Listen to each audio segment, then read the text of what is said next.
are delighted to see you all here. People are coming in droves, Jeremy, can't you see? We're delighted to welcome Revd Canon Jeremy Pemberton. His details are in there, and I'm just going to shut up and let you speak. Jeremy, thank you so much for coming. We're really thrilled to have you with us here. Thanks, Dylan. It's lovely to be here with you today at Pride. And it's wonderful to be celebrating the diversity and the courage and the strength of so many brothers and sisters in the LGBTQIA community. And I'm just going to say LGBT plus from now on because it gets too long otherwise. Great to be doing it with straight allies, great to be doing it out in public in the centre of so many of our cities, so everyone can see and understand who we are and that we're here. I know that today there's Pride Plymouth on and also Pride Chester, so great that we're celebrating with them as we have all through the summer with so many cities, so many different people. We live in a country where there are lots and lots of Pride events, there's lots of positivity, lots of support available for LGBT plus people. Unless you're as old as me, you won't remember a time when homosexuality was illegal. Wave if you do, Christina, you remember. To be LGBT plus then was, and then to be public about your sexuality was an act of enormous courage. LGBT plus people were universally despised and ridiculed, they risked physical attack, and they were shunned by most decent parts of society.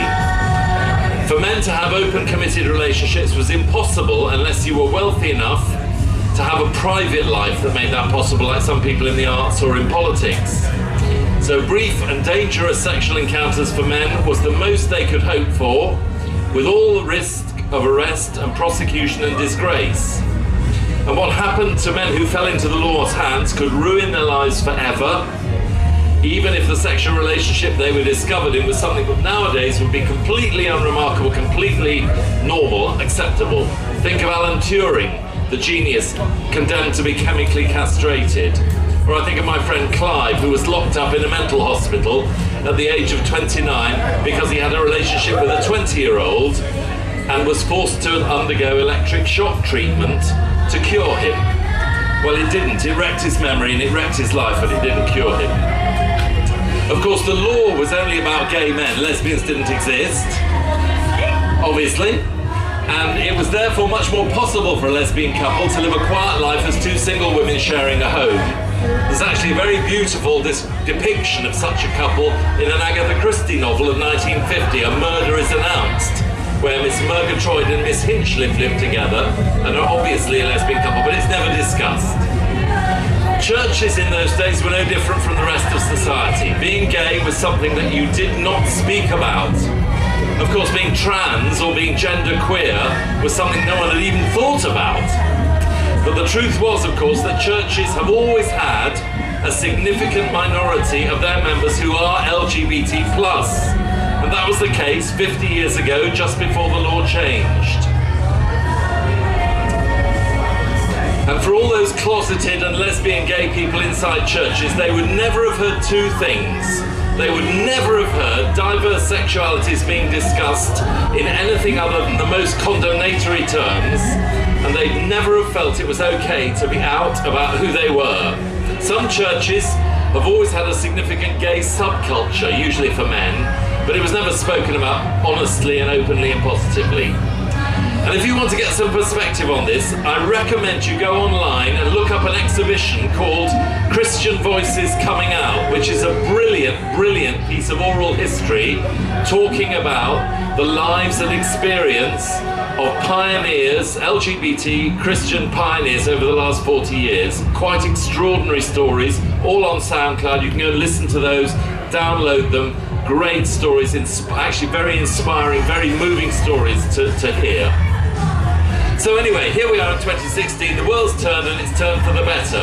I was able to check in a hotel with my husband this morning. We were able to stroll happily hand in hand in the parade and then into Pride. It couldn't be better. And I'm looking forward to wandering about this afternoon. I'm looking forward to the conversations I'll have with different people I meet. All the diversity of the people who are in here. And there'll be so much to encourage and energise all of us, wherever we come from. straight, trans, gay, queer, asexual, or whatever. But not everything is rosy. The work of liberation for LGBT plus people is far from complete. A recent book has come out by Matthew Todd, who used to be the editor of Attitude magazine.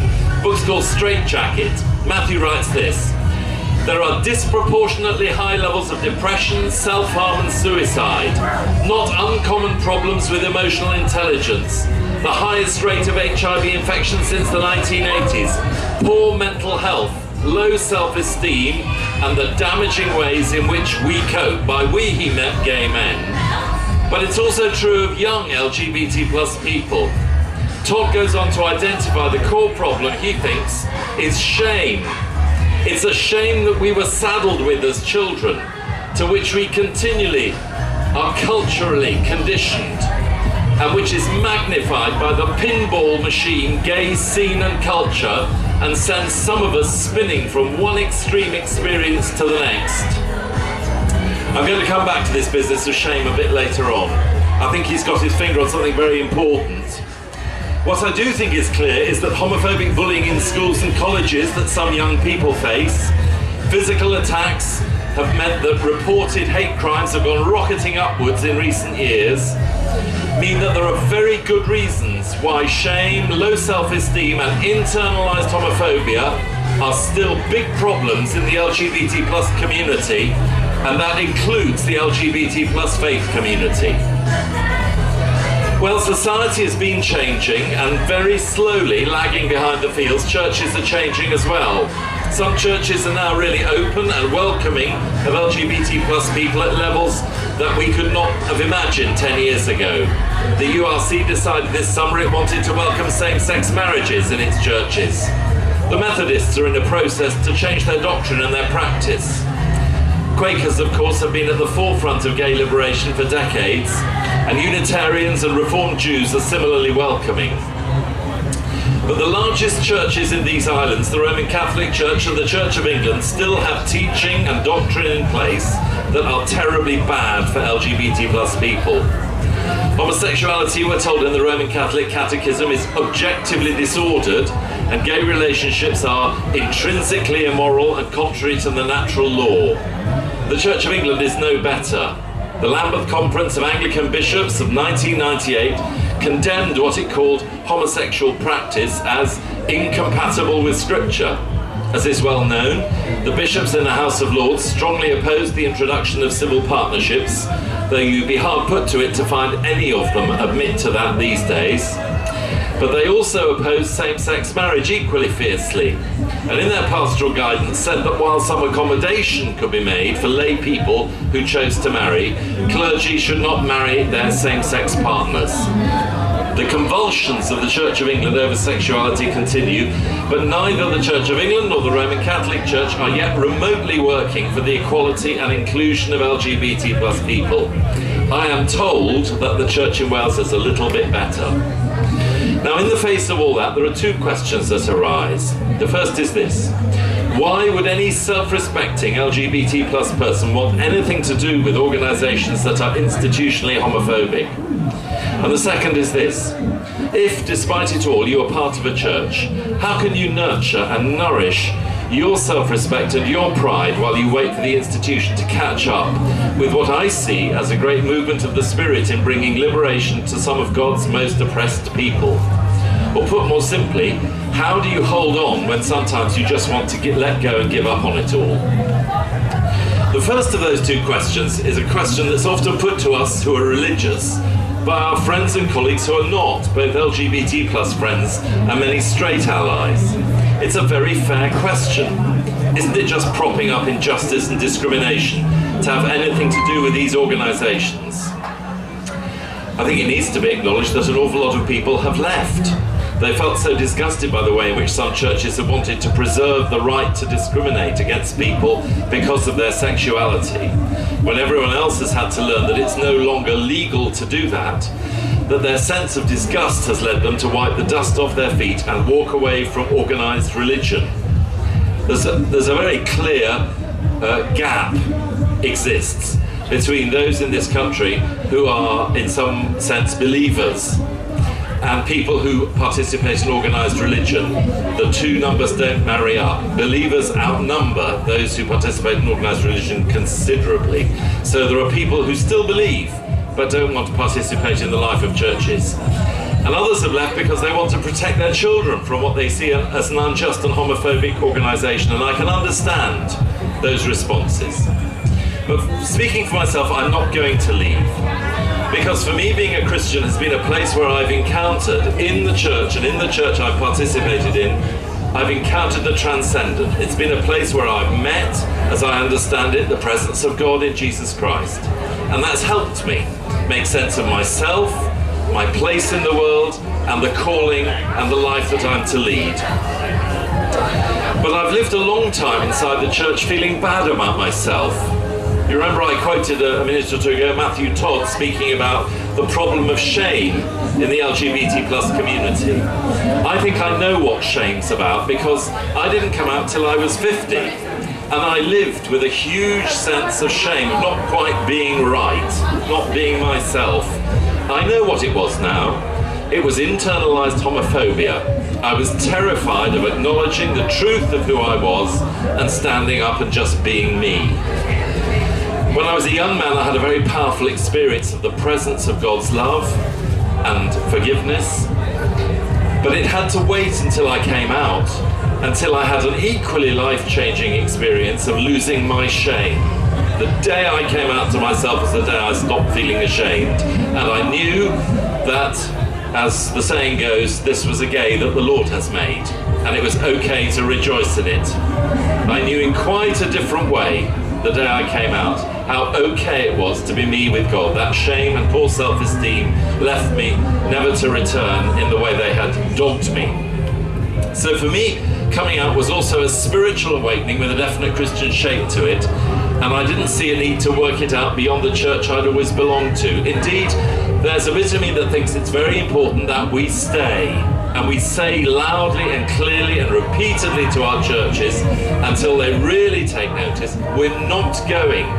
Church is us as much as it's you. You sometimes get the rhetoric in churches. They like to talk about the gay community or the LGBT community. But actually, what they forget is that we are part of the church. We're there, we're inside, we belong. And it's not for them to, as it were, try to disentangle us from participation in that faith community. The question is, how can the tent be extended? How can people who want to be part of it be made to feel thoroughly at home? So I think it's part of my calling to work for LGBT plus liberation within my and other people's churches. There is in fact in the Bible a very strong strand of teaching that says that until everybody's liberated, nobody is. It comes out loud and clear in Jesus' sermon at Nazareth, where having preached the sermon, he says that Naaman the Syrian was called into God's thing. Hi John, lovely to see you. So I've got a job to do, and I want to be part of extending the tent so more people can come in if they wish. I'm very grateful for every single expression of church that's truly inclusive when church authorities and structures aren't. So I want to give a big shout out today for you at the gathering. Hooray! And I want to say a big shout out for groups like Open Table in Liverpool. Yay! Other organisations like Diverse Church and 223, and all the different ways that Christians are making sure that they are clearly and explicitly wanting to acknowledge the LGBT plus people in their midst, those who want to live their life in and with God and want to have their gifts recognised and used in those churches. So every time that a church makes clear that it's a non-discriminatory place that's safe for LGBT plus people, I think heaven rejoices. Now all of this in Christian terms is an expression of God's grace. It's a gift of the love that God has for us. It's not earned by us, it's not weighed or measured. It flows out with immeasurable generosity from the presence of God's own self. When I've been at my lowest ebb, and that's sometimes been because what happened to me inside the church, because of the decision I took to marry my wonderful husband, who is here, there have been times when I've thought, I can't keep going at this church thing. I felt sometimes I just want to stop and give up on everything. I've been too tired, too dispirited to want to hold on any longer. And I think lots of us feel that from time to time, when it seems that we get knocked back one more time by church organisations. But I remember a very long time ago when I was sent back to England from where I was working in Central Africa because I was very ill and very depressed. I'd given everything I could, as I saw it, to work for God in a very challenging context. And now here I was, back in Leeds, flattened by illness and unable to go on doing the work I thought I'd been called to do. I had a visit from a very senior clergy person, which was very kind of him, because I was nothing special to him. I got angry, I shouted at him and I shouted at God, I swore and just got really fed up about it, and I said I couldn't do it anymore. And he said to me something that has always remained with me. He said that he would do the praying and believing for me. It wasn't my job to do all that for now. My job was just to rest and get better. So he kind of took a burden off me that day. A burden, maybe just he gave me the permission to be angry out loud, which I needed to do. That was, I think, a healthy and a therapeutic thing. But he said, no, I'll pray for you, we'll do the believing. You just know that there are other people around you surrounding you. And so I stopped trying to hold on at that point, and I allowed myself to rest. And what I found was that I had a great sense of being held by God and held by God's people. It was God's gracious love holding on to me when I was too exhausted to do so for myself. Grace will provide what we need to see us through this long struggle for liberation, which will, in the end, bless everyone. We need to rely on that provision of God to supply what we need when we need it. Grace brings home God's love to each one of us, that we are the gaze the Lord has made and that He delights in us. It's grace that overcomes shame. It's grace that chases away the shadows of internal homophobia. It's grace that whispers, "You are beloved," when cruel voices mock.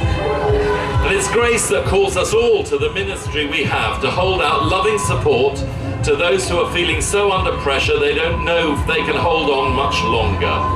When we support them, when we pray for them, when we work to make our churches places of safety and shelter for them, then we are channels of the grace of God, embodying the love for all who come to us. I long for the day when our churches as a whole will understand what this means. But until then, I know every time a local church decides to honour the dishonoured, be they LGBT+, immigrants, people with disabilities, the homeless, those who society overlooks, every time they honour those people, then grace flows. So I'm proud to be at Pride today, and I'm proud to be with you. Pride's a good day, a really positive day. But when the tough times come, and there are still many who face real challenges of prejudice, discrimination, bullying, homophobia, shame, you know all that. You know those tough times are there for many people. I pray that you'll be an agent of God's loving grace to uphold them, so that together we can walk towards the light of freedom, love and justice. Thanks very much for listening.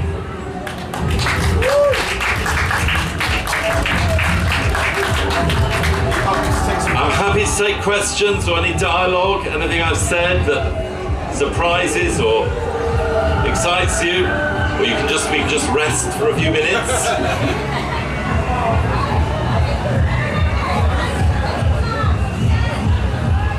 Could you hear a word I said? Yes. Good. I wasn't sure. There's some competition today. Oh, Christina, thank you very much.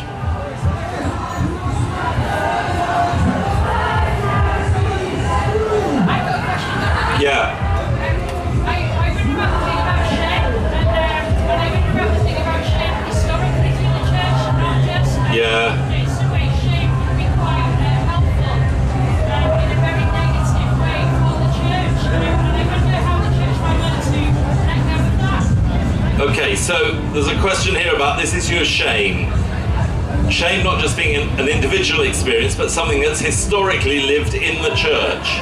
So there are kind of shameful things that you don't talk about, shameful corners that are hidden, and that actually we have part of our job of liberation, I think, is to open doors on unopened closets, isn't it? And let some light in. I've been in, I can't tell you how many church meetings where there are elephants in the room, and I'm sure we know that feeling. There's a great big issue in the middle of the room, and we are often that issue in the middle of the room. And people like to tiptoe around them. They don't like to say it. They don't, you know, and people get anxious in case somebody gets upset. That's usually the thing. We mustn't talk about this. We mustn't confront the elephants in case somebody gets upset. Actually, sometimes it's good for people to get upset, because getting upset may reveal to people what they actually think about things, what they are concerned about, and it may help them and us articulate what's going on if we name the unnameable. So speaking openly and combating that kind of a collective historic shame, I think is a very important issue.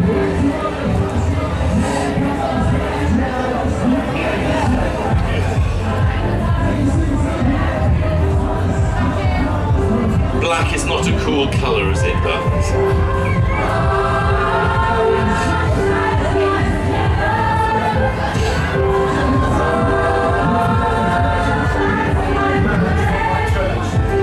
Takes me back today, you know, because I used to be rector of 13 parishes in Cambridgeshire, and 2 of them had populations of less than 80. So a congregation this size in either of those churches was very healthy, really.